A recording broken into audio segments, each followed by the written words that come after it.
يا مساء الفل أو صباح الفل، على حسب بتتفرج على الفيديو إمتى. فيديو جديد النهاردة، تاني فيديو في السلسلة بتاعت اللانجراف في الجزء بتاع اللونج تيرم ميموري. تقريبا كده اللونج تيرم ميموري هتاخد معانا 3 فيديوهات.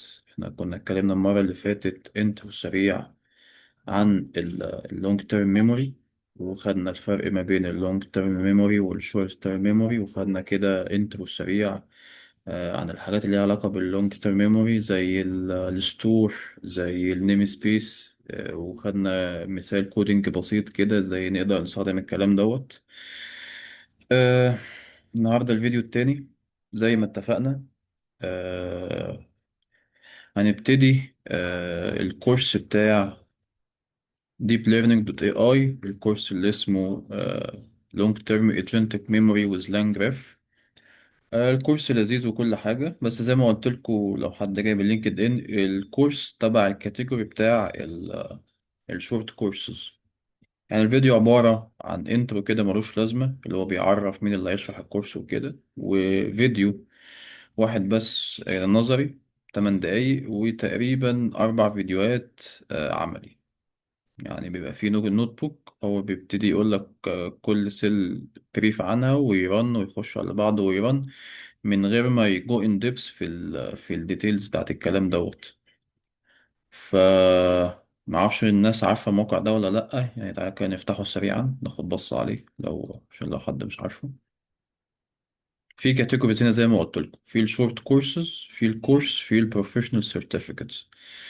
الكورس اللي احنا هنتكلم عنه النهاردة تبع الكاتيجوري بتاعة الشورت كورس اللي هو دوت. انت بتعمل اكاونت وتبتدي تشوف الكورس. دلوقتي للأسف بيبقى محتاج ان انت ايه تابجريد البلان بتاعتك تو برو. علشان ايه؟ مثلا الكويزات مقفولة عشان انا غلبان، فما ينفعش ان انا اكسل كويز. وطبعا السيرتيفيكت مش مسموحة لي، وان كان انا مش مهتم اصلا. ف لو انت هتذاكر كورسات من الموقع دوت تبع الكاتيجوري بتاع الشورت كورس، اعمل حسابك ان انت هتفتح مثلا ارتكل من ميديوم، تقرا من تزود معلوماتك عن التوبيك او الكود اللي انت بتشتغل فيه على الكورس دوت، تفتح فيديو، تقرا دوكيومنتيشن مثلا لانج جراف او لانج تشين. لكن الكورس لوحده من وجهة نظري المتواضعة يعني مش كفاية. يعني هو تعبني عشان أفهم الكود بتاعه. يعني مش اللي هو إيه، هو زي ما قلت لك هو مجرد إن هو بيرن السيل ويقول لك بريف عنها ويخش على اللي بعدها. فكان محتاج إيه إن الواحد يذاكر النوت بوك ويشوف دي بتعمل إيه، طب ليه عمل ده، وساعات يكتب الحاجة من غير ما، أو يعني يرن السيل من غير مثلا ما يقول لك ده علشان مثلا عملنا حاجة قبلها. فايه انا قلت بس تبقى قبل ما نخش اقول لكم الويب سايت دوت. معرفش الناس عارفاه ولا لا، بس يعني هو ويب سايت لذيذ، وفي حاجات اب تو ديت يعني. يعني حاجات بتبقى حاجات جديدة، واللي بيشرح يعني مثلا الكورس ده اللي شرحه تقريبا السي او بتاع لينك تشين، فبيجيبوا ناس تقيلة يعني في المجال ايه تشرح الكونسبتس ديت. بس كده، تعالوا نرجع للايه للبرزنتيشن بتاعتنا. احنا النهاردة زي ما قلت لكم ده يبقى تاني فيديو في السلسلة بتاعة اللونج تيرم ميموري. فاحنا النهاردة إيه اللي هناخده؟ هناخد الانترو، شوية النظر اللي في الأول دولت، وهناخد البيز لاين ايميل اسيستنت اللي هو عمل الايميل اسيستنت من غير الميموري، وهناخد الفيديو التالت اللي هو زود نوع من الميموري اسمه ايه السيمانتك ميموري. وبعد كده الفيديو بتاع الاسبوع الجاي هناخد الاتنين دولت.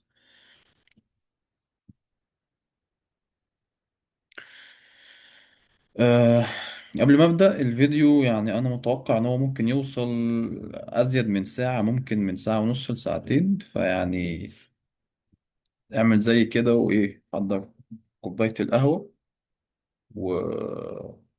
أو كوباية الشاي على حسب بتشربوا إيه، وتعالوا نبتدي إيه السهرة مع بعض. طيب، كان في اول الكورس كان بيقول لك، كان في سيرفي بيقول لك ايه اكتر المشاريع اللي الايجنت بتبرفورم فيها كويس. فكان في كذا بروجكت، يعني كان تاني واحد في الترتيب كان الهيومن اسيستنت، او بمعنى اصح او بمعنى ادق اللي هو الايه الايميل اسيستنت. بس كان بيقول لك ايه، كان بيقارن ما بين لو انا عندي الهيومن اسيستنت او الايميل اسيستنت من غير ميموري، وبين لما الهيومن اسيستنت اركب له ميموري. فتعالوا نشوف المقارنة اللي هو كان بيعملها. بيقول لك الهيومن اسيستنت without memory بيبقى ايه الدنيا بتاعته: forgets every conversation we have had with them. ده احنا شفناه كتير في الفيديوهات القديمة قبل كده. كان لو ما عنديش ميموري وانا سألته على حاجة، وجيت بعد كده سواء في نفس السيشن او بنفس ثريد اي دي او في سيشن تانية، جيت سألته على نفس الحاجة، هيقول لي انت مين اصلا وبتكلمنا على ايه واحنا فين. مش هيفتكر اي حاجة. re-asks your preferences every single time. كل شوية يسألك عن التفضيلات بتاعتك أو الحاجات اللي هو المفروض فاكرها من السيشنز أو من الكونفرسيشن القديمة. بيقول لك can't build context about people you work with. طبيعي، هو لا هيفتكر انت بعت مثلا ايميل لمين، ولا هو بعت لك ايه، ولا اي حاجة. result، النتيجة للكلام ده ايه؟ a frustrating، السيستم بيبقى هيلخبطك. لو تراست اكسبيرينس، انت مش هتبقى واثق فيه لان هو مش هيفيدك بحاجه اصلا، انت كل مره هتكلمه كانها اول مره. صح؟ طيب، لما بقى نركب له ميموري، ايه اللي هيحصل او ايه الفرق اللي احنا هنشوفه؟ بيقول لك retains facts about people places والthings، ايا كان انتوا كنتوا بتتكلموا ايه او الكونفرسيشن كانت واخده اتجاه ايه. هيفتكر بقى الحاجات الايه الكونفرسيشن القديمه، كنت بتكلم مين لو مثلا سافرتوا هيفتكر الاماكن اللي انتوا زرتوها، عشان لو مثلا هيعمل لك ريكومنديشن لاماكن تانية عايزين تزوروها وهكذا. recall past actions and apply them as example.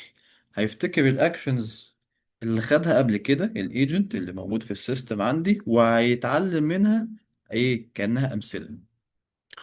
النتيجة للكلام ده ان الاسيستنت gets better with use. كل مادة بيتعلم عنك اكتر، بيتعلم عن الناس اللي انت بتتكلم معاها، بيتعلم اكتر عن الاماكن اللي انت بتزورها.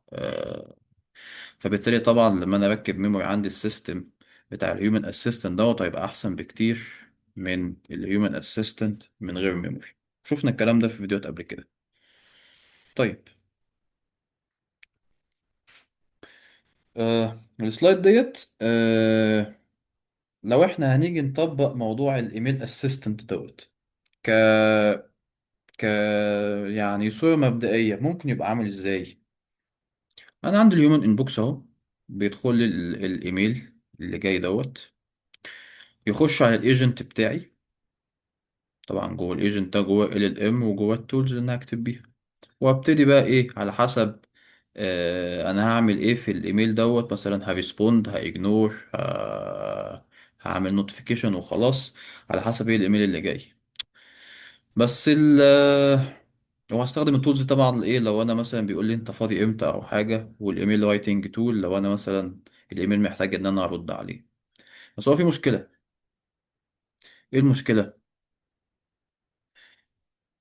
في كذا سؤال تساله لنفسك، زي What are my meeting preferences؟ يعني ايه التفضيلات بتاعت الميتنج بتاعك؟ هل مثلا بيبقى في وقت معين، عدد الناس مثلا 3 4، مش بتحب العدد الكتير؟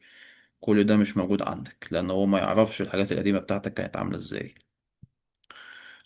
سؤال تاني: How should I write؟ لما تيجي تكتب ايميل او تريسبوند على ايميل، ايه التون بتاعتك، ايه البرسون اللي انت بترد بيها؟ كل ده مش موجود. قبل اصلا ما ابعت الايميل للايجنت بتاعي، what should I ignore؟ يعني الايميل ده هل هو مثلا سبام ايميل فبالتالي انا هاجنوره ولا كأنه جه اصلا، ولا الايميل ده مجرد نوتيفيكيشن ان انا هنوتيفاي الشخص اللي بيستخدم الايميل اسيستنت ان في ايميل وخلاص، ولا انا هريسبوند؟ كل ده ما كانش موجود، انا الايميل بدخله على طول على الايجنت بتاعي. What have I said to person in the past؟ كل الكونفرزيشن القديمة مش موجودة، لان انا ما عنديش ميموري في السيستم دوت. طيب، عمالين نقول ميموري ميموري ميموري، ايه بقى انواع الميموري اللي عندنا؟ قال لك انت عندك مينلي ثلاث انواع: السيمانتك والإيبوسيدك والبروسيدير. كنا اتكلمنا عنهم لو حد جاي من لينكد ان تقريبا، لو ذاكرتي ما خانتنيش، شهر أربعة اللي فات، كان البوست تقريبا قبل ما نبتدي سلسلة اليوتيوب مع بعض. طيب يعني احنا كنا خدنا بريف عنها قبل كده، بس مفيش مانع ان ايه نتكلم عنها تاني. عندي ثلاثة: السيمانتك والإيبوسيدك والبروسيدير. ايه السيمانتك ميموري ديت؟ لو هنتكلم كبني ادمين، هي الفاكتس you have learned like from a textbook، الحاجات اللي انت اتعلمتها سواء بقى ذاكرت كورس، قريت كتاب، وهكذا. طب في الايجنت، هي الفاكتس الحقائق عن اليوزرز اللي انت بتستخدمهم، البيبل، البليسز، الاماكن اللي انت بتروحها، وهكذا. اي حقائق موجوده في مثلا في الكونفرسيشن لما تيجي تتكلم مع مثلا بتبعت ايميل لشخص، هو هيفتكر مين الشخص ده، كان ايه البروجكت اللي انتوا بتتكلموا عليه، كان في بج معينه، ففي فاكتس كده هو هيفتكرها. دي الايه؟ دي السيمانتك ميموري. الابيسودك ميموري في البني ادمين هي الاكسبيرينس، زي مثلا انت سافرت مكان فخدت خبرة، اشتغلت في شركة مثلا سنتين تلاتة خدت خبرة، وهكذا. في الايجنت هي الباست ايجنت اكشنز، نفس اللي في الهيومن بالظبط. وفي الغالب بعملها في الكود عندي كايه، كفيوتشر اكزامبلز، وهنشوف الكلام ده في الكود. بس طبعا الابيسودك دوت هناخده ان شاء الله امتى؟ المرة الجاية. اخر نوع وهو البروسيديور. ده ايه في البني ادمين؟ الانستراكشنز، التعليمات، زي ازاي تسوق عربية، ازاي تسوق عجلة، ازاي تستخدم المكنة الفلانية، وهكذا. طب في الايجنت هو السيستم برومبت، بتديله انستراكشنز ازاي يبيهيف وازاي ايه ينتراكت. طيب، احنا خدنا ايه الميموري وخدنا إيه الانواع بتاعة الميموري. نيجي بقى ازاي بيحصل ابديت في الميموري طول ما انا ايه السيستم بتاعي شغال. فانا عندي نوعين من الابديت: الهوت باس والباك جراوند. كنا برضو خدنا بريف عنهم قبل كده، فلو حد مش فاكر هنتكلم عنهم برضو ايه النهارده. في الهوت باس انا عندي اليوزر بيبعت المسج، بعمل ابديت في الميموري وبريسبوند.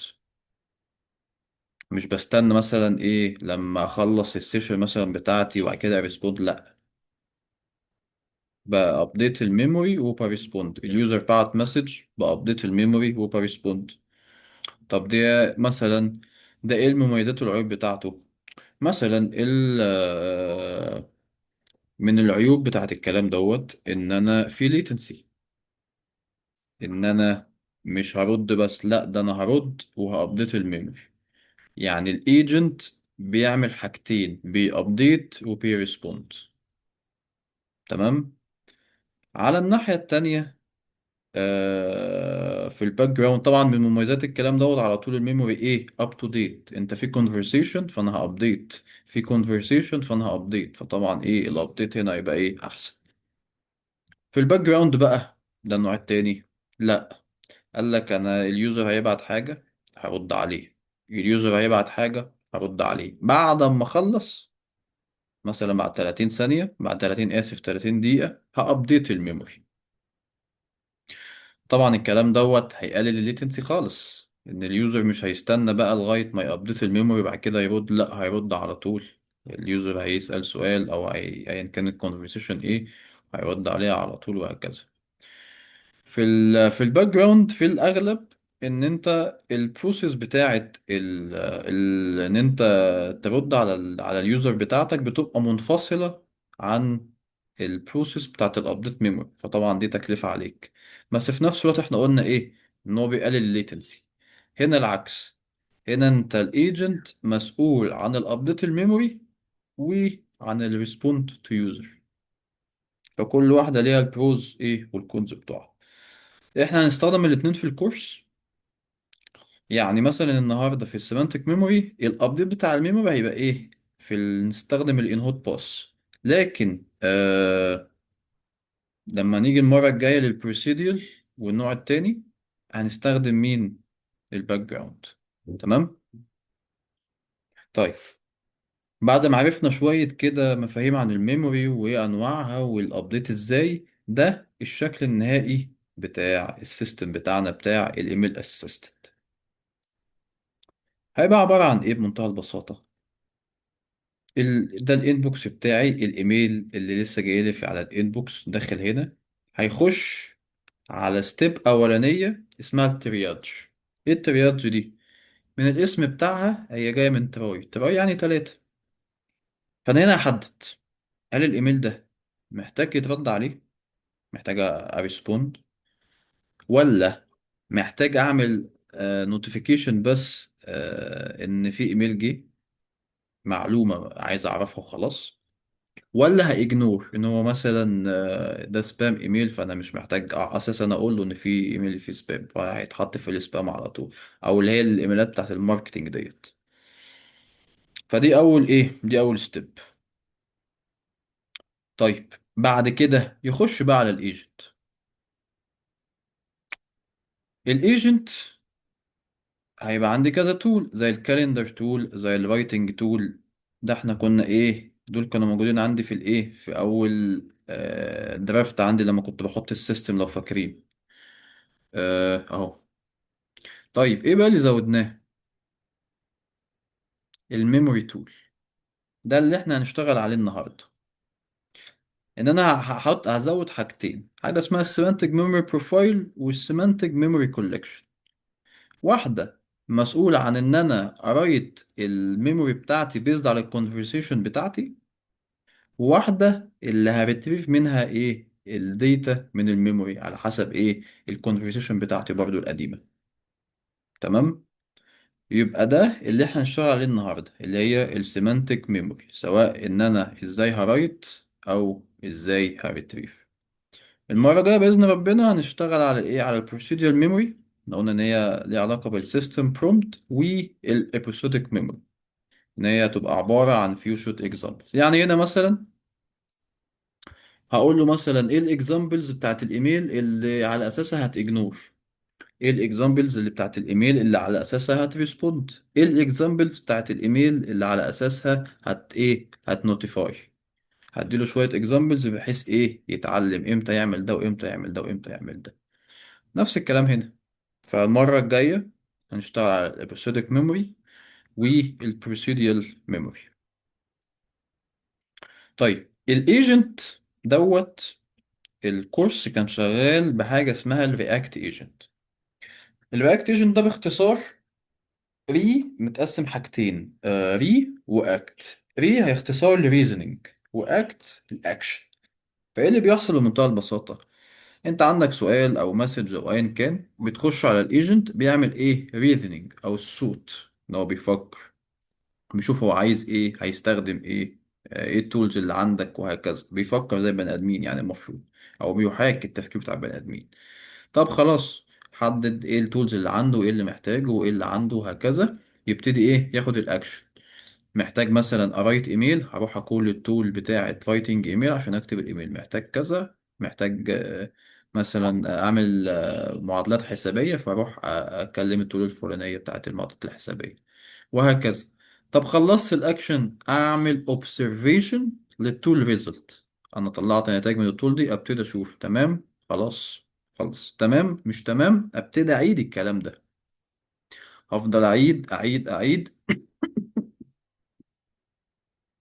لغاية ما خلاص مش محتاج ان انا اعمل iteration تاني ومعايا الريزلت المظبوط، يبقى انا كده خلصت. فيبقى دي اللوب اللي بيعملها الرياكت ايجنت. السؤال بيجي او المسج، بعمل ثوت، بعمل ريزنينج، باخد الاكشن باستخدام التول الكول تول. الكول تول ديت ندهت التول الفلانية وقلت لها اعملي كذا، طلعت نتيجة، بعمل لها observation. خلصت وعملت الاوبزرفيشن ولقيت الدنيا تمام، خلاص مش تمام بعيد الكلام دوت، اشوف لو عنده محتاج عنده تول تانية، وهكذا لغاية ايه ما خلص. فده باختصار الرياكت ايجنت. برضو طبعا ايه يفضل ان تدور مثلا على فيديوز او على ارتكلز وايه، وتزود معلوماتك عن الرياكت ايجنت دوت. احنا في الكورس، او هو في الكورس، مش انا اللي عامل، يعني انتوا عارفين هو الكورس كان يعني محضر النظري ومحضر النوت بوكس من لانجراف عن import create react agent. احنا مش هنعمل الكلام ده خالص. احنا مجرد هنimport الرياكت ايجنت، هنبصيله ال LLM بتاعك مثلا سي ان هديله 4 او، وهديله البرومبت انت هتعمل ايه المطلوب منك، وهديله التولز بتاعتي بس. هو بقى هيقوم ايه باللوبينج دي او القصة دي. ماشي. طيب. آه احنا قلنا النهارده ايه، ان احنا نشتغل على الايه، على السيمانتك ميموري. وقلنا ان هي عبارة عن الفاكتس about user people، او الانتراكشن، الاماكن، او ايا كان الكونفرزيشن كان فيها ايه، وايه اللي بيحصل بقى في البروجكت بتاعنا. مثلا الايميل ايجنت is given tool to write memories and read memories. احنا قلنا هنعمل two tools للميموري، واحدة هرايت واحدة هريد. الايجنت ايه هيكول التولز، وهيشوف هو مطلوب منه ان هو يسيف ايه او يريتريف ايه. وقلنا ان احنا في السيمانتك ميموري ان احنا الابديت بتاعها هنشتغل ايه على الهوت باس ابديت باترن. تمام. تمام. بس ده الحاجات دي بتاعت ان شاء الله لو ليا عمر الايه السيشن الجاي. تعالوا نخش في الجزء النظري. ماشي. اتمنى تكون الدنيا واضحة، واكون اتوفقت في ان انا ايه اوصل المعلومة يعني. تعالوا نستوب. هو ليه؟ مم. طيب. انا عايز اطلع بره السلايدز ولا مش عايز يطلع؟ اه. طيب زي ما قلت لكم، هو في الكورس، هو اول فيديو ككودينج اشتغل على البروجكت من غير ميموري. تاني نوت بوك او تاني فيديو زود موضوع ايه السيمانتك ميموري. برضو حابب اوريكم ازاي لو انت عايز تشتغل، يعني انا نزلت النوت بوك، ونزلت لو في مثلا اسيتس او فايلات توت بي واي اسيتس او برومتس او ايا كان، نزلتها عندي واشتغلت ايه عندي على في اس كود. بس لو انت حابب تشتغل على نفس الموقع، فمثلا لو جينا فتحنا هنا، استنى هعمل ريفرش عشان خاطر ايه البتاع ده ساعات بيهنج. ماشي. الكورس اشتغل. وهنا ايه بيعمل لودنج للنوت بوك اهو. فانت ممكن تران عادي جدا، هات import الدوت انف والبروفايل، هنشوف الكلام دوت. طيب. هتلاقوا كده في بيقول لك from prompts import triage system prompt والtriage user prompt. طب فين البرومبت ده؟ لو انت عايز بقى تشوف لو في فايلات مساعدة للنوت بوك، هتيجي هنا فايل واوبن. هتلاقي ايه دي الحاجات اللي هو مستخدمها. فين البرومبت اهو.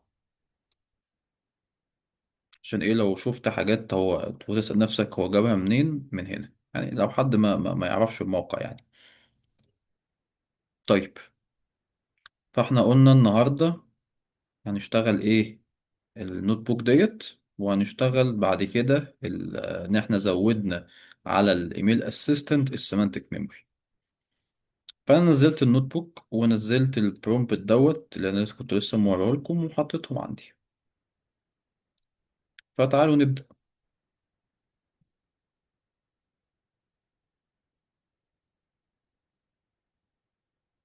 نجيب بس ايه اول ماشي. ده listen to اللي هو ايه البيز لاين. ثانية امسح الكلام ده. البيز لاين ايميل اسيستنت. تعالوا نبتدي ونشوف الدنيا فيها ايه. اول سيل انا بلود الاي بي ايز بتاعتي. طبعا يعني انا بلود الاوبن اي بي اي، وان كان مستخدم حاجات حاجات من كلود، بس انا ما عنديش الصراحه كريدتس فايه. اشتغلت كله اوبن اي. هنا بقى ايه؟ عمل بروفايل للشخص اللي هيستخدم الايميل اسيستنت ده. فالشخص اسمه ايه؟ جون. الفول نيم اسمه جون دو. اليوزر بروفايل باك جراوند هو senior software engineer leading a team of 5 developers. الكلام ده هنستخدمه علشان نظبط البرومبتس بتاعتنا. طيب، لو فاكرين احنا على طول ايه هنروح ونيجي على الصورة ديت فين؟ يعني ده السيستم بتاعنا. فاحنا هنا لو فاكرين اول ستيب انا بقول له هل الايميل اللي جاي ده محتاج تقول لي هعمل له اجنور، هعمل له نوتيفاي، ولا هريسبوند؟ فين الكواد؟ اه. فهنا ايه بقول له البرومبت انستراكشنز، الترياج رول، يا اجنور يا نوتيفاي يا ريسبوند. طب هتجنور زي ايه؟ الماركتينج نيوزليترز، السبام ايميل، ماس كومباني اناونسمنت، كل الحاجات دي هتبقى اجنور طبعا. نوتيفاي امتى؟ نوتيفاي تيم ممبر اوت اوف سيك لو حد من الفريق تعبان. بيلد سيستم نوتيفيكيشن. بروجكت ستيتس ابديت لو في ابديت او في نوتيفيكيشن للسيستم بتاعي. نوتيفاي وخلاص. ايه الريسبوند؟ امتى هرد؟ direct question from team members لو حد من الفريق بتاعي بيسألني سؤال direct. meeting request لو حد عايز يخش معايا meeting. critical bug reports لو في bugs محتاج ان احنا ايه نعمل لها resolve بسرعة. يبقى ده بتاع الترياج رول. حلو. طيب، مين ده؟ الايجنت انستراكشن ده اللي هو مين يا باشا؟ هم، ده اللي هو ده. ماشي بقى كده، ركزوا معايا، انا السيستم عندي متقسم من الاتنين. هنا انا الايميل ده هعمل فيه ايه بالظبط؟ هل هنوتيفاي ولا هاجنور ولا هريسبوند؟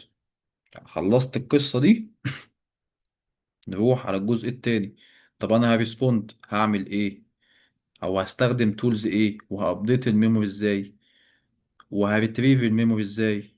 طب هاجنور هعمل ايه؟ هبرنت وخلاص ولا هعمل ايه بالظبط؟ لو هنوتيفاي نفس الكلام. ماشي. طيب، هنا بقى الايجنت انستراكشن اللي هو زي ما قلنا دوت، هعمل فيه ايه؟ فهو هنا بقول له use these tools when appropriate to help manage John's task efficiently. استخدم التولز اللي معاك علشان تساعد جون في التاسكات بتاعته. طيب، هنا اكزامبل لايه؟ لايميل ك لسه جاي انبوت. فالايميل هنا من مين؟ من أليس سميث، وده الايميل بتاع الكومباني. ليه جون دو اللي هو انا، يعني الايميل جاي لنا في الانبوكس. subject quick question about API documentation. سؤال سريع عن ال API documentation. فبقول له، او هو بيقول لي، هي بتقول لي اسف، هاي جون، انا جون، ازيك يا جون؟ الحمد لله. I was reviewing the API documentation. كنت بريفيو ال API documentation for the new authentication service عشان authentication. ولاحظت بعض ال endpoints مش موجودة. هنا بقى ايه؟ بقول له ايه؟ هو هي بتقول لي ايه؟ Could you help clarify if that was intentional or if we should update the docs؟ يعني من الكلام او من طريقة الايميل واضح ان انا محتاج ان انا ارد عليها او اوضح لها ال APIs دي مالها مش موجودة ليه، ايه السبب بتاعها. وديت الايه ال APIs auth refresh و auth validate و thanks او best regards زي ما احنا بنكتب على طول. ومين اللي باعت؟ أليس. طيب ده برضو هنستخدمها كايه كاكزامبل علشان اتست السيستم بتاعي، هل فعلا ده مثلا بيرجع لي، او الترياج ده بيرجع لي ان انا محتاج فعلا اريسبوند، ولا ايه هيهلوس ويعمل هالوسينيشن ويعمل حاجة تانية.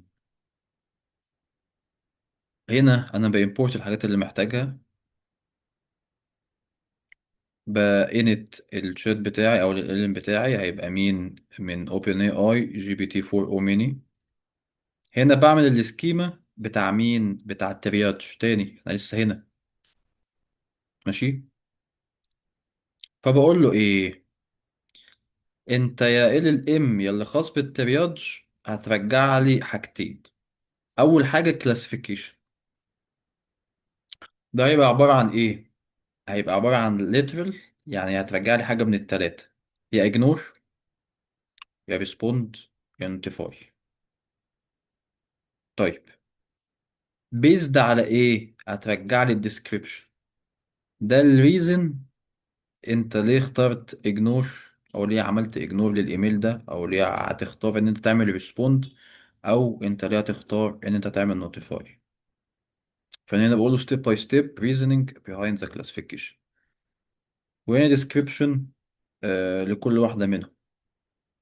امتى يعمل ignore لو irrelevant email، notify important information that doesn't need to respond، و respond لو انا محتاج ايه، اعمل reply للايميل اللي جالي.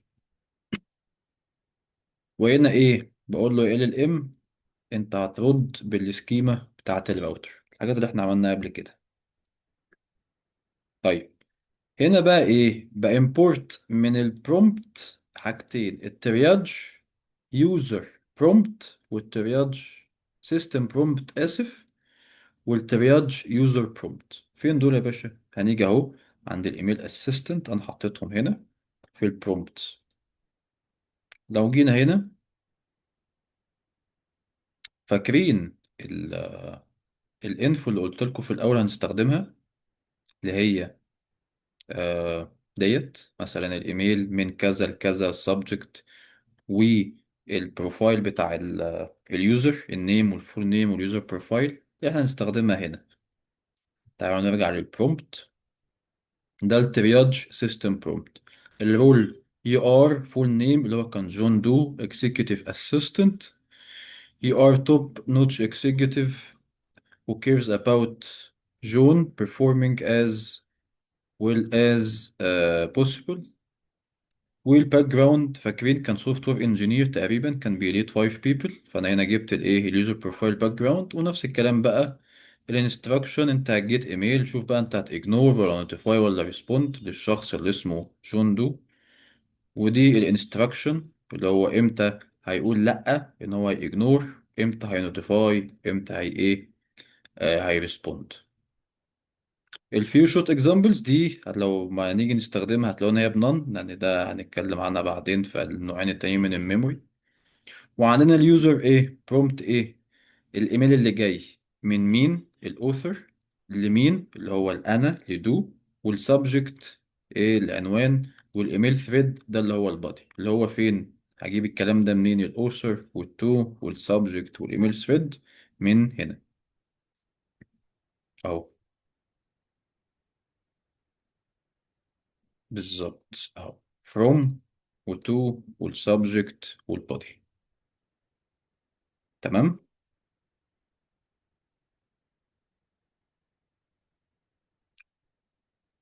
وده اللي ايه، ده اللي حصل. الفول نيم هو البروفايل فول نيم اللي هو جون دو، والنيم هو جون. الاكزامبل لو فاكرين قلت لكم بنان، جبت اليوزر بروفايل باك جراوند من البروفايل من اليوزر بروفايل باك جراوند. والترياج نو اللي هو الاجنور من الترياج رول اجنور، اللي هو فين برضو لو حد مش واخد باله، هنا اهو. لا مش هنا،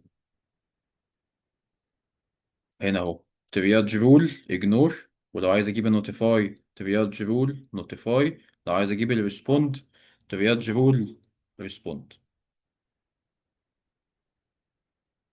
ثانية نقف دي عشان الأذان، مع كده إيه نكمل.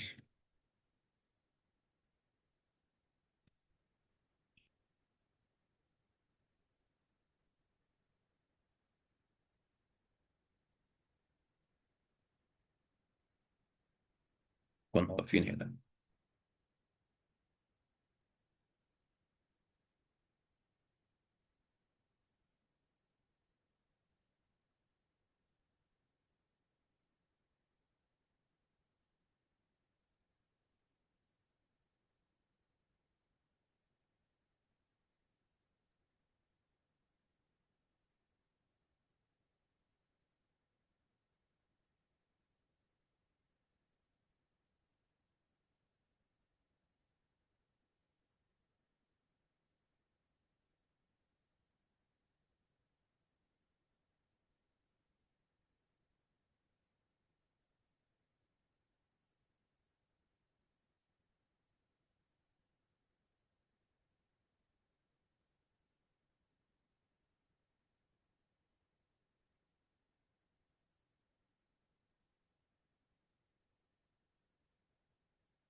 طيب تعالوا نكمل.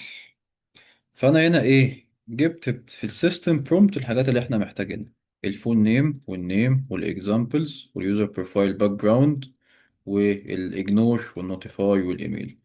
واليوزر برومبت جبت الاوثر تو سبجكت ايميل ثريد اللي هو مين الايميل بودي بتاعي. كل ده جبتهم من فين؟ من هنا اهو. ده اليوزر برومبت from to subject body. ومن هنا جبت الحاجات بتاعت الاجنور والنوتيفاي والريسبوند بتاعت السيستم برومبت، وجبت مين النيم والفول نيم واليوزر بروفايل باك جراوند. فكده احنا جاهزين ايه ان احنا نخلص اول ستيب. تعالوا نجرب. احنا فاكرين كنت قلت لكم ان الايميل الاكزامبل هنستخدمه علشان نشوف هل فعلا الجزء بتاع التريادج ثانية. اه الجزء بتاع التريادج ده هيشتغل كويس ولا لا. فتعالوا نجرب. كنا المفروض قلنا ان ده المفروض ان هو ايه هاي ريسبوند المفروض. فتعالوا نشوف.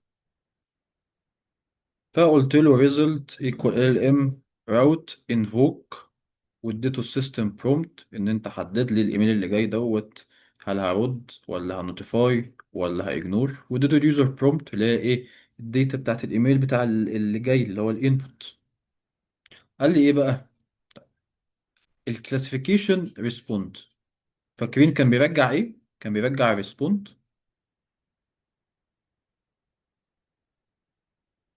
ولا نوتيفاي ولا اجنور. اجنور ولا ريسبوند ولا نوتيفاي، وليه؟ طب ليه رجع الكلام ده؟ تعالوا نشوف. قال لي ال reasoning this email from Alice حلو contains direct questions مظبوط زي ما انا قلت له. لو في direct question قول لي ان هو respond about the API documentation that require John's input to clarify whether missing endpoints was intention or they need to be updated. عمل اللي انا قلت له عليه بالظبط. يبقى كده اول جزء في السيستم بتاعي قد تم بنجاح الحمد لله. ايه اللي جاي؟ ادخله على الايجنت. عايز انا ريسبوند. معايا التولز بتاعتي. هبتدي اريسبوند للايميل اللي جاي لي. ايا كان بقى ايه انا محتاج اعمل ايه هو الايجنت هيتكفل بيه. تعالوا نشوف. اهو مين ايجنت define tools. انا هنا ايه محتاج اديفاين التولز بتاعتي اللي هي فين يا باشا؟ اللي هي ديت صح. الكاليندر تول والرايتنج تول والميموري تول ولو في تولز تانية ما عندناش اي مشاكل. فهنا التولز هتبقى ايه هارد كودد مثلا رايت ايميل هيستلم الداتا اللي المفروض ايه يستلمها تو سبجكت والكونتنت. مجرد ايه هريتيرن الايميل سنت تو كذا والسبجكت كذا لا اكتر ولا اقل.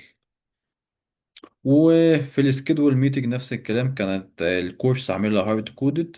الميتنج هيبقى عبارة عن كذا وسكيدولد لليوم كذا وعدد الاتندنس كام كذا. وطبعا ايه هيستخدم الكلام ده من الحاجات اللي هو مستلمها. الناس اللي هتحضر اللي هو الاتندنسيز ديت list of strings. السبجكت اللي هو مثلا اسماء الناس اللي هتحضر. السبجكت مثلا عن بج الفلانية. الديوريشن هيبقى قد ايه البريفيرد داي يوم السبت او الحد وهكذا. وفي تول تالتة تشيك كالندر افيلابيليتي بتستلم اليوم وبترجع سترينج اللي هو فبتقول له برضه هارد كودد انت اليوم الفلاني على حسب هيتبصله ايه فاضي الساعة 9 و2 و4 بس. فكل ده ايه الكورس كان مستخدم هارد كودد اكزامبلز. يبقى انا كده معايا 3 تول. الميموري لسه ما جيناش ناحيتها. النوت بوك الجاية ان شاء الله. طيب المين ايجنت بقى هنظبطه اللي هو فين يا مدير؟ اللي هو احنا ظبطنا التول الكالندر والسكيدولينج والكلام ده كله. هنظبط بقى الايجنت البرومبت والحاجات ايه بتاعتنا الحلوة ديت. فبقول له من الايميل assistant دوت برومبت import الايجنت system prompt. لو جينا نشوف الايجنت system prompt ده بيقول ايه. يو ار فول نيم اللي هو ايه فاكرين؟ بالظبط، جون دو اكزيكتيف اسيستنت، يو ار توب نوتش، يو ار توب نوتش اكزيكتيف who cares about جون، وهكذا. معاك التولز ديت، رايت ايميل، سكيدول ميتنج، تشيك كالندر افيلابيليتي، ومعاك ايه الانستراكشنز بتاعتك، اللي هي فين الانستراكشن؟ جبتها من الايجنت انستراكشنز، من فين فاكرين؟ فوق خالص اهي، الايجنت انستراكشن. انا بقول له انت معاك شويه تولز ساعد جون ان هو ينفذ تاسكاته بشكل ايه، بشكل كويس. فتعالوا نشوف البرومبت دوت مظبطه ازاي. فعملت فانكشن للبرومبت، وبقول له هتريتيرن ايه، الرول سيستم بالظبط، والكونتنت agent system dot prompt dot format اللي انا عملت له import هنا، اللي احنا شفنا منظره تحت. وبقول له ان الانستراكشنز بتاعتك اجيبها منين؟ من الايجنت انستراكشنز اللي احنا شايفينها فوق. وطبعا لو خدين بالكم، هو في البرومبت في فول نيم وفي النيم. طب ده كانت فين؟ في البروفايل. فبعمل انباكينج لكل حاجة في البروفايل. طب فين البروفايل؟ لو حد نسي او ما كانش واخد باله، ده البروفايل اللي هو كان فيه النيم وكان فيه الفول نيم وكان فيه اليوزر بروفايل باك جراوند. تمام. تمام. ظبطنا التولز وظبطنا البرومبت. طبعا هيستلم الستيت عشان ده السؤال اللي جاي، صح؟ هو هيشتغل على ايه؟ بيزد على ايه؟ لازم الستيت تبقى معاه. وشفنا الايجنت سيستم برومبت هتبقى منظرها عامل ازاي. نيجي بقى ايه نظبط انا هشتغل بانهي ايجنت. احنا قلنا هنشتغل بايه؟ بالرياكت ايجنت اللي هو reasoning and act. فمن langgraph دوت بري بيلد هنبورت مين؟ create react agent. وقلنا بنديله ايه؟ بنديله التولز الرايتنج ايميل، السكيدول ميتنج، والتشيك كالندر افيلابيلتي.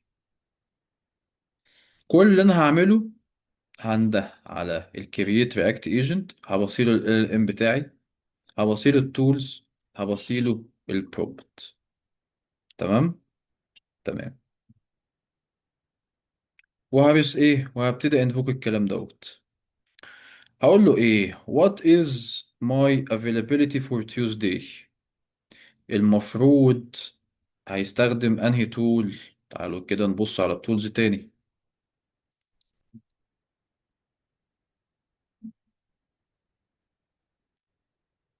انا عندي التشيك كالندر افيلابيلتي والسكيدول ميتنج والرايت ايميل.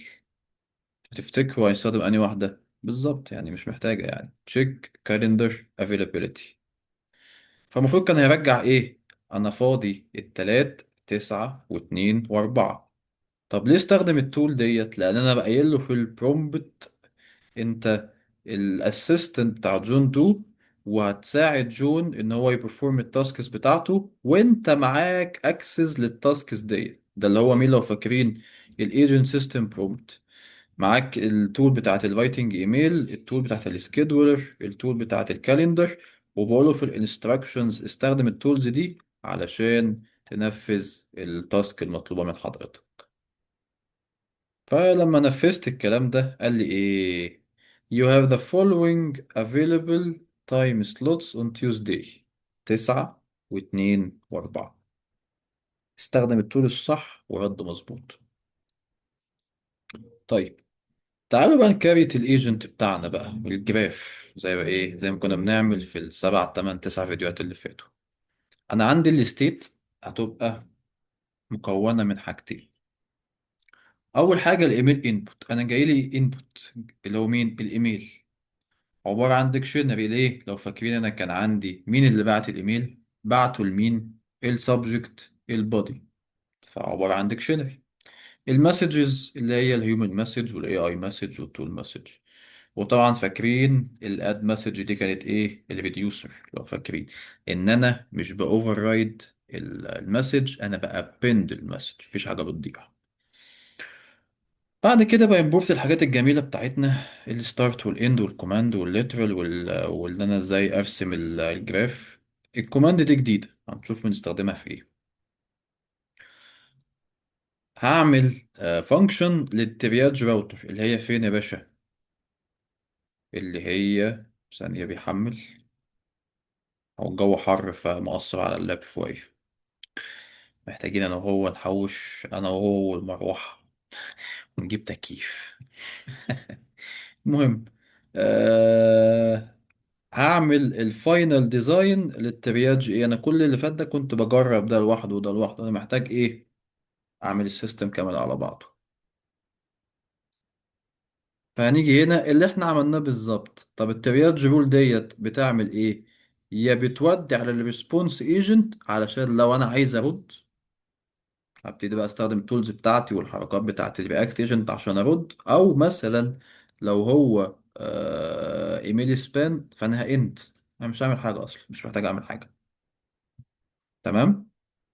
فالنود ديت هتستقبل الستيت وترجع حاجتين، يا ريسبوند ايجنت يا اما انا هخلص. واللي احنا عملناه فوق، انا جبت الاسر منين، وتو وسبجكت وايميل ثريد، كل دوت جبته منين؟ من فوق، من الحاجات اللي انا كنت عامل لها ديفينيشن فوق لو فاكرين. فانا كده جبت مين الاسر، هبعته لمين. ايه السبجكت؟ الايميل ثريد اللي هو البادي لو فاكرين كان من ليسيا لجون والبادي، او الاسف السبجكت ان في بي ايز ناقصه. كل ده انا ايه؟ جبته عندي. والسيستم برومبت اللي احنا عملناه بالظبط، جبت مين الفول نيم جون دو واسمه جون، وجبت الباك جراوند بتاعته، وجبت امتى هيجنور وامتى هينوتيفاي وامتى هيرسبوند، وحطيته فين؟ في السيستم برومبت. صح، ما هو ده اللي هيعمله الترياج، هيحدد انا هيجنور ولا هيرسبوند ولا هنوتيفاي. واليوزر برومبت زي ما احنا قلنا، مين الاوثر لمين السبجكت الايميل ثريد اللي انا عملته فوق، هستخدمه ايه تحت. وبعد كده هانفوك بيزد على السيستم برومبت واليوزر برومبت اللي احنا لسه عاملينه فوق من شويه، وشفنا الريزلت كان ايه، ان هو فعلا قال ان انا هريسبوند. هنا بقى الجزء الجديد، كايه ككلام جراف. انا يعني انا بحاول كل فيديو يبقى فيه حاجه جديده ككونسبت او ككي وورد في اللانج جراف تبقى ايه جديده. فاحنا قلنا ان احنا في حاجه اسمها ايه كوماند، صح؟ وفي حاجه جديده اسمها جو تو. لو فاكرين، احنا اي نود بنعملها ايه اللي بتعمله في الاخر؟ بتريتيرن في الستيت. انا مثلا زرت النود دي مثلا مرة، فهكتب مثلا number of visit 1، زرتها مرة كمان فهابديت في الستيت هتبقى 2، وهكذا. ايا كان ايه، اي نود بتخلص بتابديت في الستيت الجنرال، صح؟ هنا انا هعمل حاجتين، هابديت اهو، ده الابديت اللي احنا متعودين عليه. وهعمل ايه؟ هقول له جو تو بيزد على ايه؟ لو الترياج احنا قلنا هنا result equal lm دوت راوت اندرسكور راوتر invoke الكلام ده، فده هيرجع لي ثلاث حاجات زي ما احنا عارفين، يا اما ignore يا اما respond يا اما notify، اللي هي الجزء دوت، صح؟ طيب، لو respond هيعمل حاجة، ولو ignore هيعمل حاجة ويروح لحاجة. هنا برضو نفس الكلام، لو respond هيروح لنود معينة وهيابديت بحاجة أو مش هيابديت. نفس الكلام هنا، لو اجنور هروح لنود معينة وهابديت بحاجة أو مش هابديت، مش هعمل حاجة. لو نوتيفاي نفس الكلام، يا إما هروح لنود معينة أو آسف، يا إما هابديت النود، هابديت الستيت بحاجة معينة أو هروح لنود معينة. طب تفتكروا القصة ديت شبه ايه خدناه قبل كده؟ ان انا هعمل كذا لو في كذا، هعمل كذا لو في كذا، هعمل كذا لو في كذا.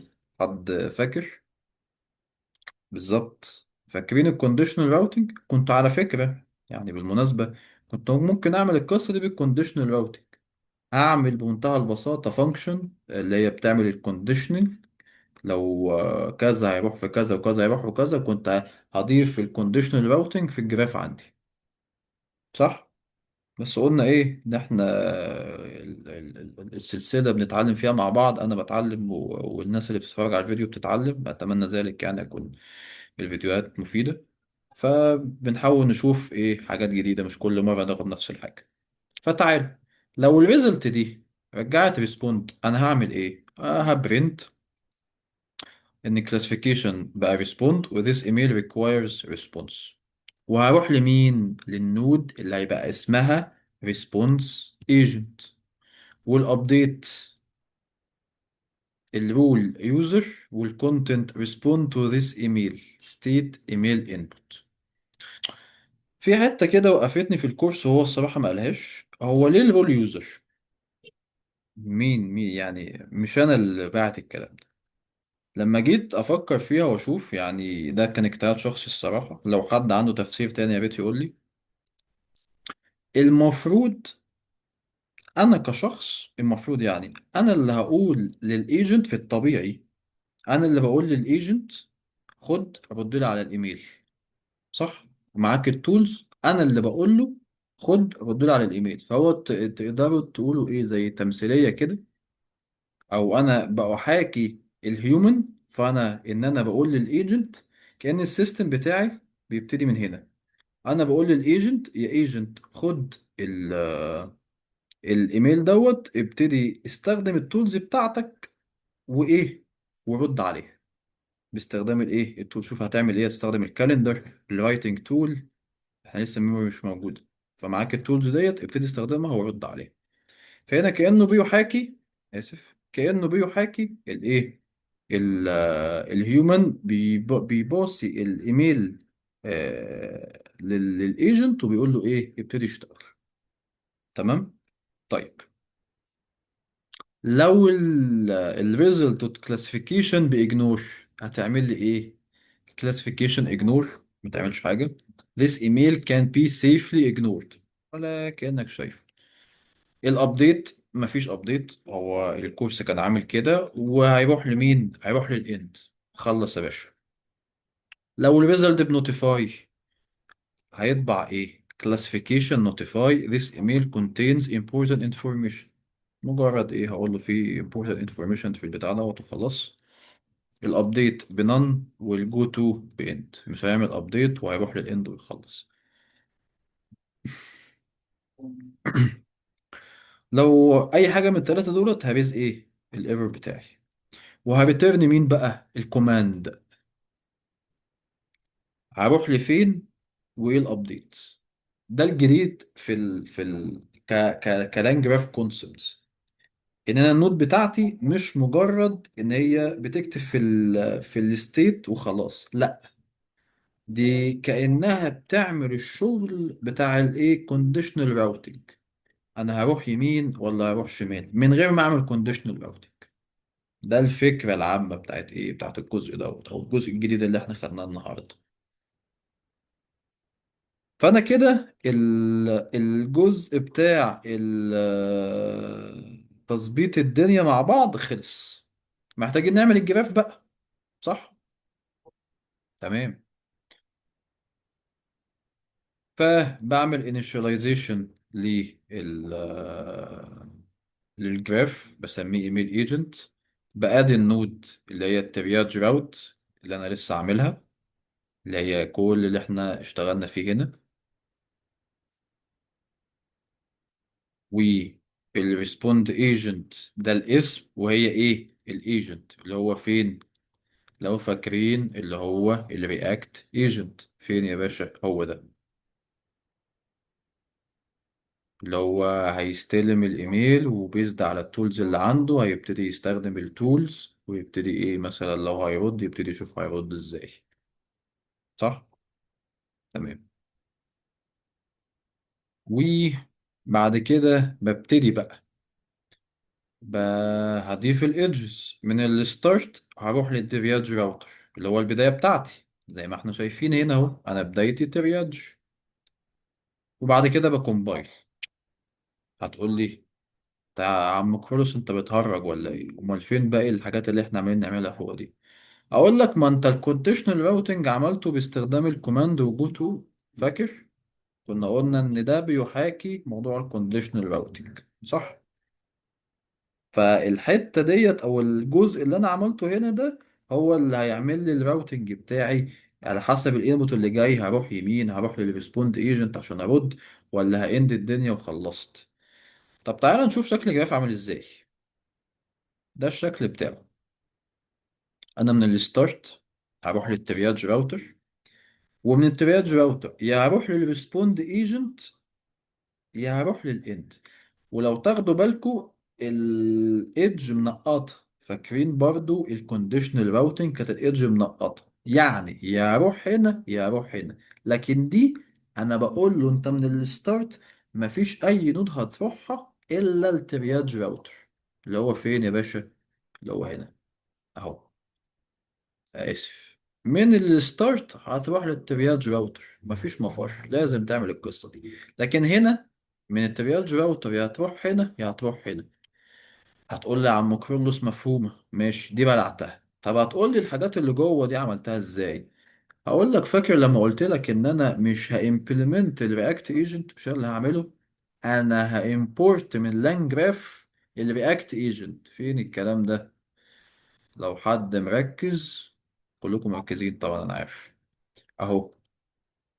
لانجرافيل بتقول لك يا باشا مالكش دعوه بالامبلمنتيشن بتاع الرياكت ايجنت، انا هظبطه لك وهروقه لك، انت بس اللي عليك ايه؟ تبصيلي البرومبت انت عايز نعمل ايه، وتبصيلي التولز وتبصيلي ال ال ام. بس مالكش دعوه بالباقي، انا هتكفل بكل ده. فاللي عمل القصه دي لانجراف مش احنا، فيعني كتر خير. فيبقى كده احنا فهمنا الجراف ده اتعمل ازاي يعني. هنت كده او حاجة بيرسونال. انا في الاول ببقى متعود ايه، اخد النوت بوك وبرنها، بحيث لو في اي ايرور مثلا. يعني في الاول مثلا كنت نسيت مثلا الاوبن اي بي اي، فيقول لي انت البتاع محتاج تظبطه. ابقى ايه قبل الشغل تظبيط الشغل. فوانا برن آه، خدت بالي ان هي مجرد ايدج واحده. بعدين برن السيل بتاعت ان انا ادرول جراف، اتخضيت. قلت ايه ده يا لهوي، في ايدج اتنين تلاتة اربعة خمسة، إيه الكلام ده كله جه منين؟ بس طبعا لما قعدت وشفت الفيديو بتاع الكورس وقعدت انا بقى اخد ودي مع نفسي واشوف الدنيا فيها ايه، فعرفت ده جه منين وده جه منين وده جه منين. فاحنا قلنا الايجنت مع التولز بتروح وتيجي على حسب التاسك المطلوبة محتاجة تشتغل بأنهي تول، فهستخدمها وهرجع تاني لغاية إيه ما أخلص الشغل. فده الريسبونس ايجنت وده الاند. فأنا هروح للريسبونس ايجنت بس في حالة إن أنا هريسبوند على الإيميل اللي جالي. هروح للاند لو أنا هنوتيفاي أو هإجنور، صح؟ أهو. هنوتيفاي جو تو اند من الترياج، ولو هإجنور هجو تو اند في الترياج. كده فهمنا الجراف اتعمل ازاي. تعالوا ناخد مثال. ده ايه؟ ماركتينج تيم، ايميل، حاجات اللي هي الماركتينج، ويكسب مش عارف مليون جنيه ويشترك في المسابقة، والكلام اللي ايه اللي بنشوفه في السبام دوت، الحاجات الغريبة دي. ده للايميل بتاعي. السبجكت اكسكلوسيف اوفر ليميتد تايم ديسكاونت اون ديفلوبر تولز دير فاليو مش عارف ايه، واي كلام في اي كلام، والحاجات اللي ايه تلاقوا الكلام كده كابيتال وحاجات غريبة كده. فطبعا ده سبام، صح؟ لما جيت عملت انفوكيشن للكلام ده، رجع لي ايه؟ كلاسيفيكيشن اجنور. شغال 100 100، الله ينور. this email can be safely ignored، وراح للاند وخلص. تعال ناخد مثال تاني. الايميل انبوت اليس سميث وجون دو، والسبجكت كويك كويشن اباوت ده الايميل الاولاني اللي هو بتاع الاند بوينتس اللي ناقصه. لو فاكرين كانت بتاعت الريفرش وبتاعت الفاليديت. هشغل الكلام دوت، هانفوك بالانبوت بتاعي وهشوف الريسبونس بيقول لي ايه. this email requires a response، الله ينور. ده كلام سليم. طب محتاجة تريس بقى المسجز بتاعتي، ودي طبعا من مميزات اللانج جراف المهمة. تعالوا نشوف في اخر ايميل دوت المسجز كانت عاملة ازاي.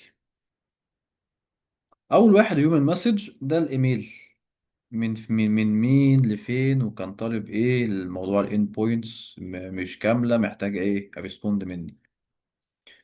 الاي اي مسج شاف ايه، انا محتاج اعمل تول كولينج.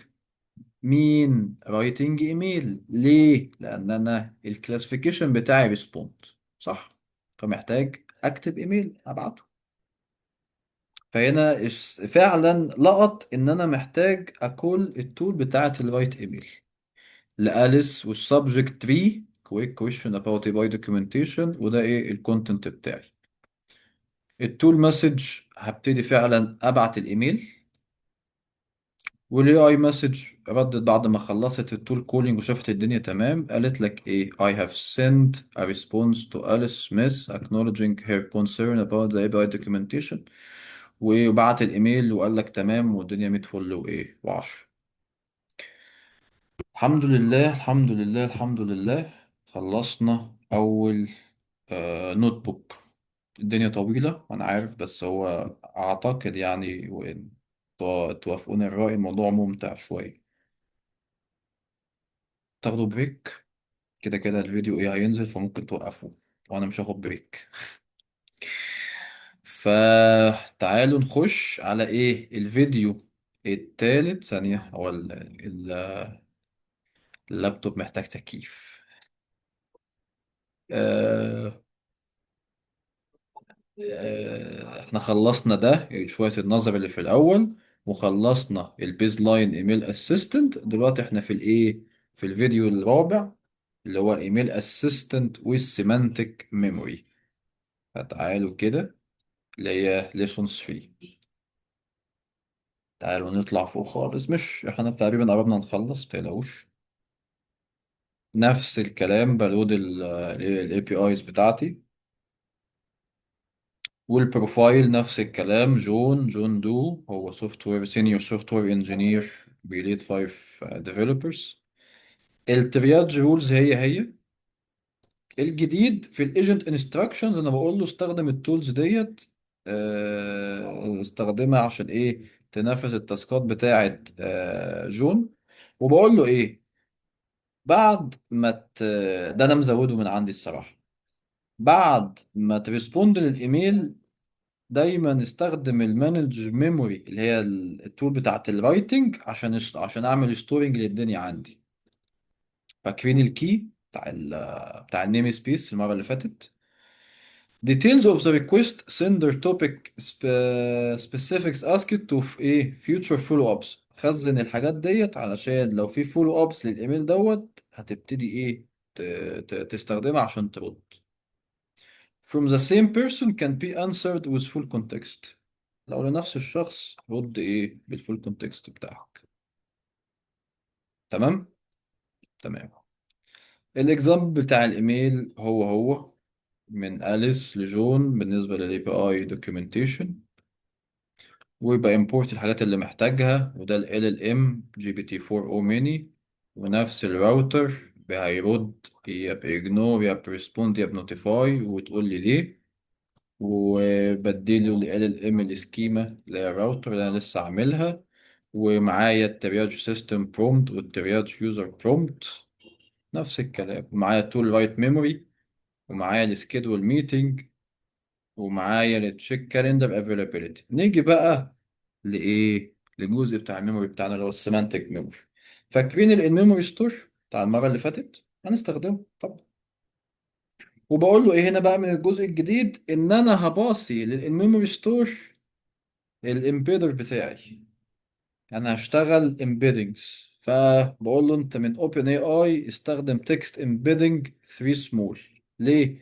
لان انا هبقى محتاج ادور بالسيمانتك مينينج. هو في الكورس احنا المره اللي فاتت ما عملناش القصه دي، بس انا عندي الاوبشن ان انا ادور بالسيمانتك مينينج، فنستخدم. ليه لا؟ فانا عندي هنا هستخدم من OpenAI text embedding 3 small. تمام، علشان ادور بالمينينج.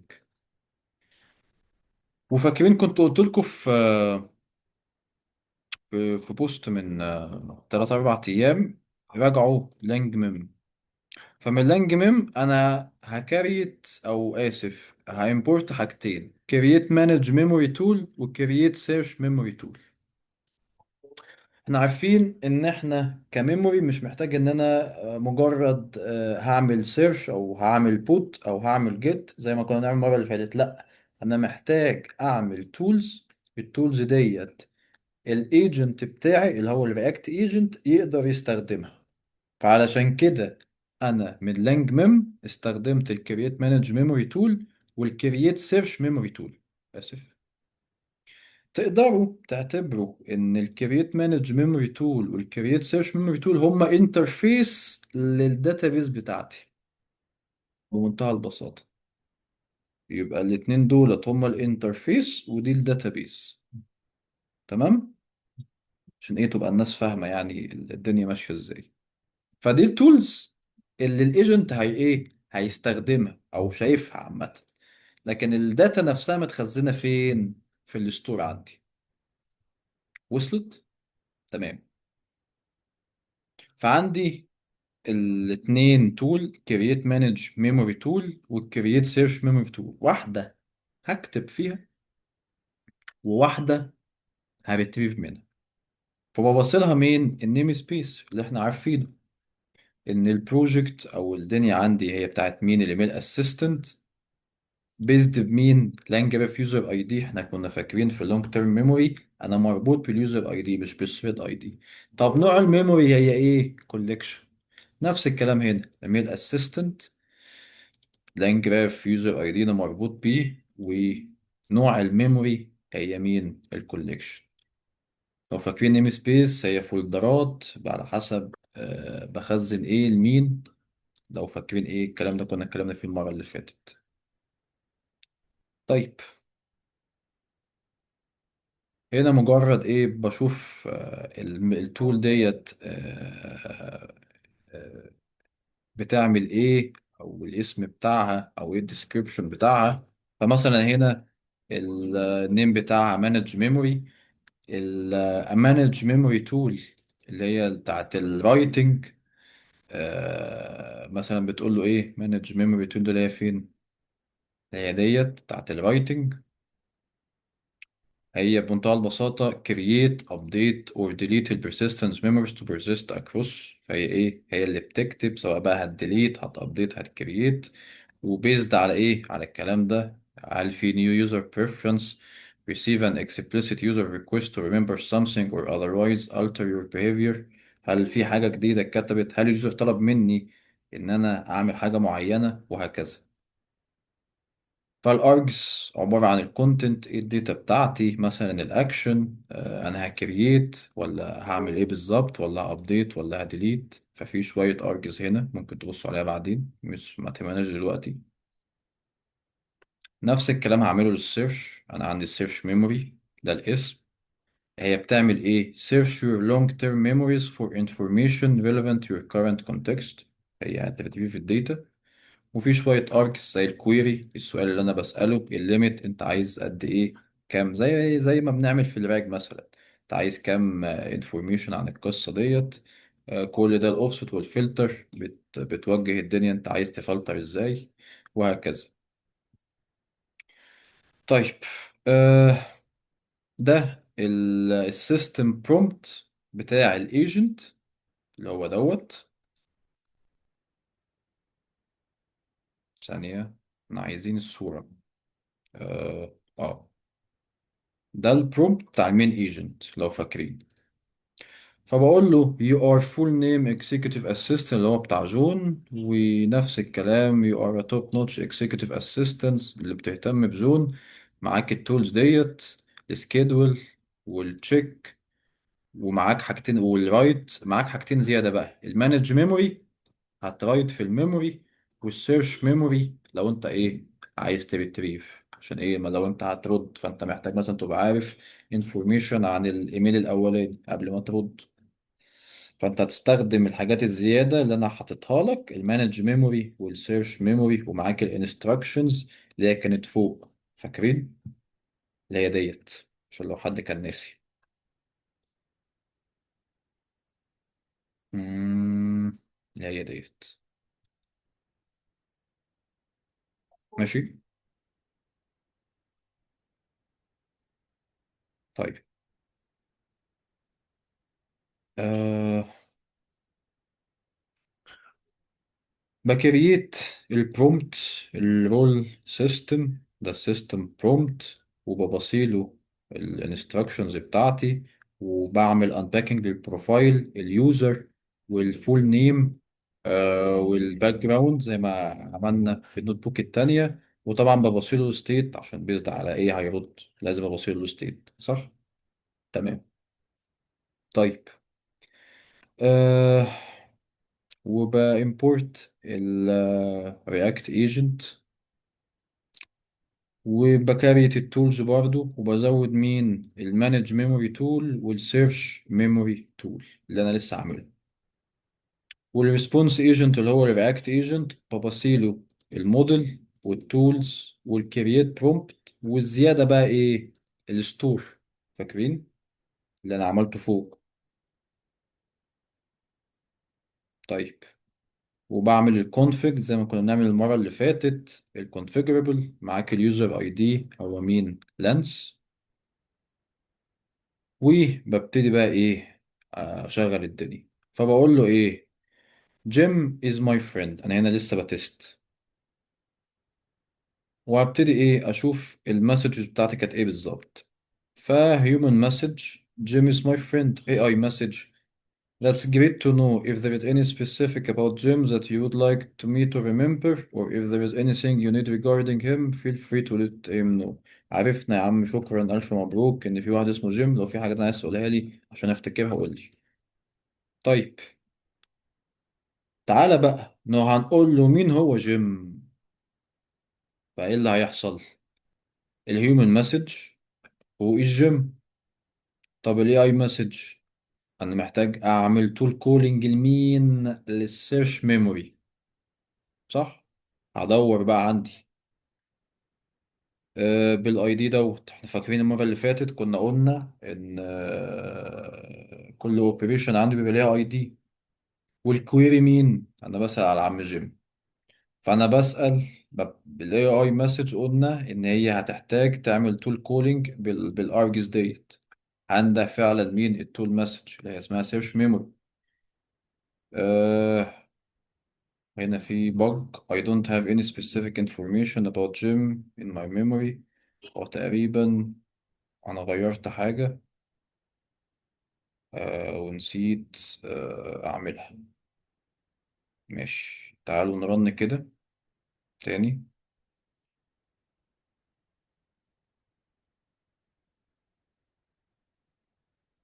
في من الأول خالص ماشي.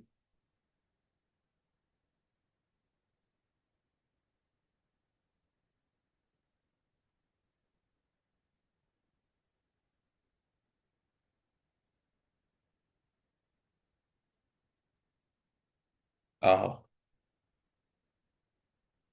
بالظبط كده.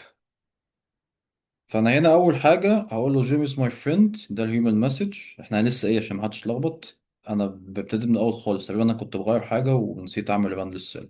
بقول له Jim is my friend. فهبتدي ايه؟ هنشوف شكل المسجز لما عملت انفوك للايه للريسبونس ايجنت دوت. فبقول له اول حاجه هيومن مسج جيم از ماي فريند. فليه اي مسج شاف ايه ان انا محتاج اعمل تول كولينج لمين؟ للمانج ميموري بالاي دي الفلاني.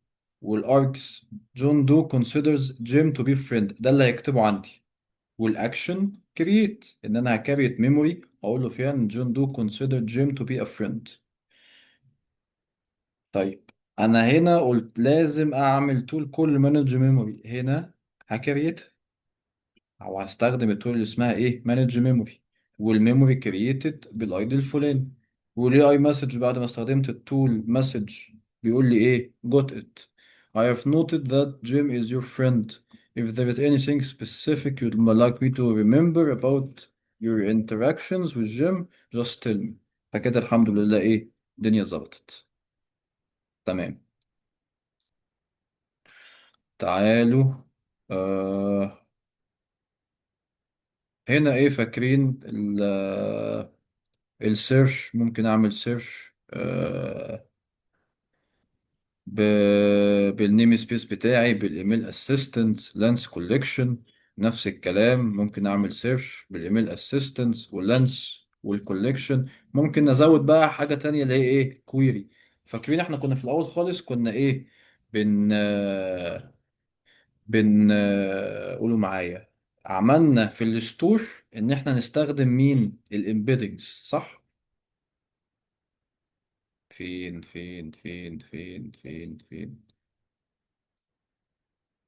اهو. انا هدور بالسيمانتك مينينج، صح؟ طيب، فانا هنا بسأله على مين؟ قلت له جون، مش اكتر ولا اقل. قلت له جيم، قصدي اللي هو ايه، احنا كان لسه بنتكلم عنه، وخلاص سايف الميموري. فهنا هيدور عندي بجيم، فهيشوف عندي في الميموري مين عندي في الميموري ليه علاقة بجيم. ففعلا جاب ايه، جاب الداتا ان جو دو a friend named جيم. جيم دوت صديق مين، جون دو. تمام. طيب، ده كل اللي فوق دوت ايه، انا كنت بنجرب كل حاجة لوحدها شغالة ولا لا. طيب، نفس الكلام هنا. بإمبورت الاد مسج عشان تبقى الريديوسر بتاعي، وهتبقى الستيت بتاعتي هتبقى عبارة عن الايميل انبوت اللي هو مين اللي بعت وهيبعت لمين، والسبجكت والبادي، والايه المسجز بتاعتي الاي اي مسج والتول مسج، الحاجات اللي احنا ايه شفناها. وبإمبورت الحاجات اللي انا محتاجها، اتكلمنا عن الكلام دوت. وكل دوت بالظبط زي اللي احنا عملناه، مفيش اي اختلاف. هعمل نفس الكرييت الترياج والريسبوند، ومجرد بقول له من الستارت للترياج راوتر.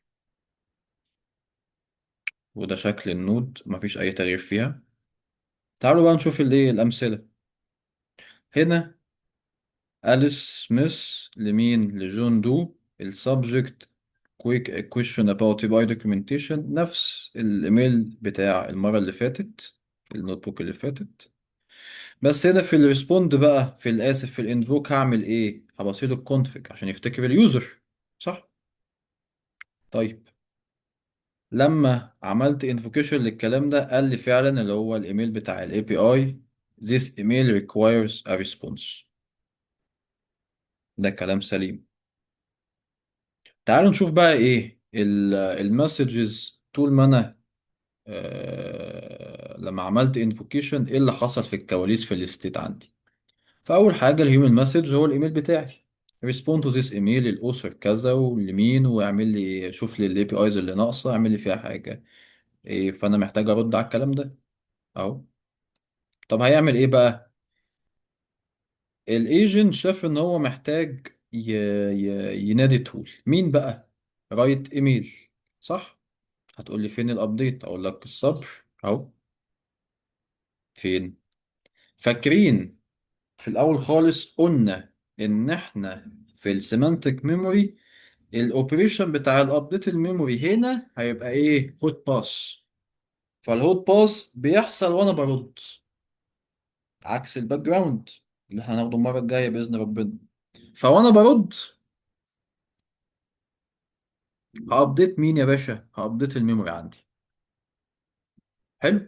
فاهو، هو هنا استخدم الرايت ايميل لأليس وريكويك كويشن، هعمل ريبلاي للكلام ده، هقول له ايه، أليس ثانك يو فور ريتشنج اوت، وايه I will check with the tech team، هشوف الكلام ده وايه، وهابديت معاك يعني.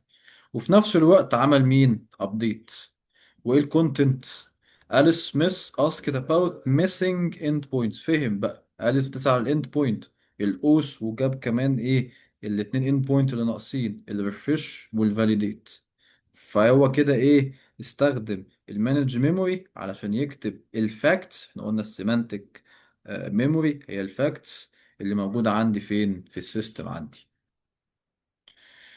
طيب، بعد ما خلص هيستخدم التول اللي اسمها رايت ايميل، وهيبتدي ايه، ي...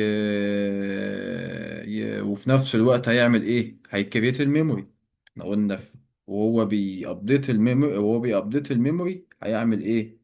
هيرسبوند على اليوزر. وبعد كده هيقول لك ايه: I have responded to Alice in a query about the missing API. ويقول لك خلاص ايه، انا بعت الايميل والدنيا ايه، والدنيا تمام. ماشي. طيب، هنفولو اب من غير ما اجيب له سيرة اي حاجة عن الحاجات القديمة اللي انا ايه قلتها له في الايميل الاولاني. لا هجيب له سيرة عن أليس، ولا هجيب له سيرة هو الايميل الاولاني اصلا كان بيتكلم عن ايه، ولا اي حاجة. الايميل اللي جالي بيقول لي ايه: any updates on my previous ask. في اي ابديت عن السؤال بتاعي اللي هو مين، اللي هو موضوع الاي بي اي اللي ناقص.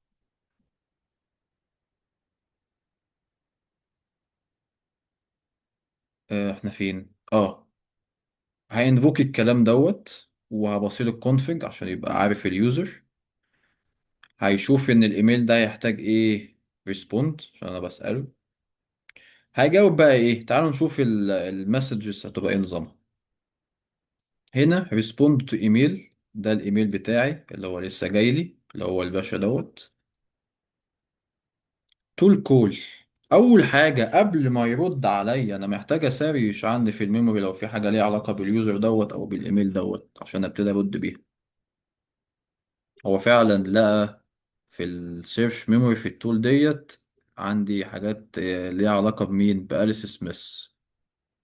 اهو، بالنيم سبيس اللي هو ايميل اسيستنت لانس كولكشن. ثانيه عشان هنا البتاع دوت تحت. فعلا لقى الكلام ده، والكونتنت أليس سميث اسكت اباوت ميوزك اند بوينتس. افتكر بقى الحاجات القديمه. دي ست أليس ديت كانت بعتت لي ايميل، كانت بتسالني على الاند بوينتس، في اتنين اند بوينتس ناقصين، الاوس والريفرش. وكانت بتقول لي ايه، محتاجه ان هي تبعت لي تقول لي الابديت هيبقى ايه، هيبقى عامل ازاي. طيب تعالوا نكمل. آه... احنا فين؟ اه بعد ما افتكر الحاجات هيبتدي يستخدم التول اللي اسمها ايه، رايت ايميل. وهيبعت لأليس ري فولو اب، وبقول لها: هاي أليس, thank you for following up. I have looked into your previous inquiry regarding the missing endpoints. افتكر بقى الحاجات اللي انا عملت لها retrieving من الايه، من التول اللي اسمها search memory. افتكر كل ده وابتدى يرد عليها: I have responded to Alice. ففي الحاجات آه احنا كده خلصنا. كنت اقول لكم ايه، فمن الحاجات الجديدة اللي تاخدوا بالكم منها موضوع ايه، ان هو هنا الايجنت خد باله ان هو هيرايت الايميل وفي نفس الوقت هيابديت. وده اللي عمله هنا. التولز الاي اي استخدم، او الايجنت استخدم التولز علشان يرايت وعلشان يكرييت ميموري. ده الهوت باس بيرد وبيابديت الميموري في نفس الوقت، نفس الايجنت بيعمل كده. انا كده خلصت يعني. اتمنى ما اكونش طولت. انا ما اعرفش الفيديو وصل قد ايه الصراحة.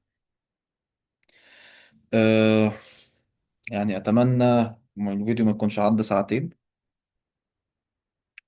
والاهم من ان هو يعدي ساعتين او لا، ان تكون الافكار اللي احنا خدناها النهاردة تكون واضحة. ما يكونش في حاجة مثلا سقطت مني او ما توفقتش ان انا اوصل حاجة. طبعا لو في اي حاجه طبعا ابعتولي على سواء على الفيديوز او لينكد ان، يا ريت يعني. سواء في حاجه مش مظبوطه او في حاجه محتاجه تتعدل في طريقه الشرح، الكونتنت نفسه مثلا. في حاجات لو اتحطت او زادت او اتعدلت هيبقى الكونتنت احسن. يا ريت يعني.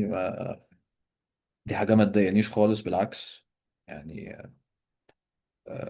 انا بحاول على قد ما اقدر كل مره ابقى احسن من المره اللي قبلها في توصيل المعلومه او في الشرح عامه. أه مش عايز اطول عليكم الصراحه، كفايه الفيديو الطويل دوت. يعني المره الجايه ان شاء الله هناخد النوعين التانيين اللي هو الابيسوديك والسيكونسال. تاني اسمه ايه؟ انا نسيت اصلا. الابيسودك والبروسيديوال، دول اللي احنا هناخدهم المرة الجاية ان شاء الله. هيبقى اخر المرة الجاية هيبقى اخر فيديو في اللونج تيرم ميموري، واخر فيديو في الميموري عامة. هناخد اجازة نص السنة. احنا قلنا احنا السلسلة هتبقى 4 اجزاء. هنبقى ان شاء الله لو ليا عمر الفيديو الجاي هنبقى خلصنا تاني جزء. احنا كده كده خلصنا الورك فلو، وبالفيديو الجاي هنكون خلصنا الميموري. هناخد اجازة نص سنة، هتبقى اسبوع او اسبوعين. يعني لو حد مثلا عايز يراجع على حاجة، لو حد عايز يراجع على فيديوهات قديمة، يذاكر مثلا حاجات ليها علاقة بالكلام دوت من ريسورسز تانية، عايز يزود. طبعا الكورس السلسلة مش كفاية كده كده، لازم. خدت مثلا المين بوينتس من هنا، ممكن تبتدي تدور في حتة تانية، تزود من كورس تاني، من ارتكلز على ميديا، من فده لازم طبعا. آه، فيعني أتمنى أكون اتوفقت في الفيديو بتاع النهاردة، وما تكونش فيه حاجة ما اتفهمتش أو حاجة سقطت مني. آه، بس ما تنسوناش في دعواتكم. ربنا معاكم، وأشوفكم لو ليا عمر الفيديو الجاي. سلام.